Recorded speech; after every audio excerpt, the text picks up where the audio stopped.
பீகார்ல திகா சட்டமன்ற தொகுதியில் 107ஆம் நம்பர் வீடு. நான் சொல்ற மாடலேஷனை கவனிங்க. 107ஆம் நம்பர் வீடு. அப்படியா? வீட்டுல என்னதான் இருக்கா தெரியுமா? அந்த வீட்டுல யார் யாரெல்லாம் இருக்கிறாங்க நான் பேர் மட்டும் வாசிக்கிறேன். சிங், சதாய், ஆலம், யாதவ், திவாரி, மிஸ்ரா, சின்ஹா, திரிபாதி, கௌதம், சித்திக், அன்சாரி, முஸ்தபா, பஸ்வா.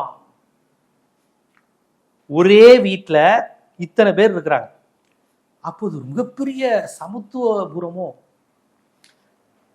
ஒரு குடும்பமே சமத்துவபுரமா இருக்கே. எப்படியா? சிங் இருக்கிறாங்க, முஸ்லிம் இருக்கிறாங்க, பிராமின் இருக்கிறாங்க, சின்ஹா இருக்கிறாங்க, முஸ்லிம் இருக்கிறாங்க, பஸ்வான் இருக்கிறாங்க, ஒடுக்கப்பட்டோர் இருக்கிறாங்க, எல்லாரும் கலந்து ஒரு வீடு.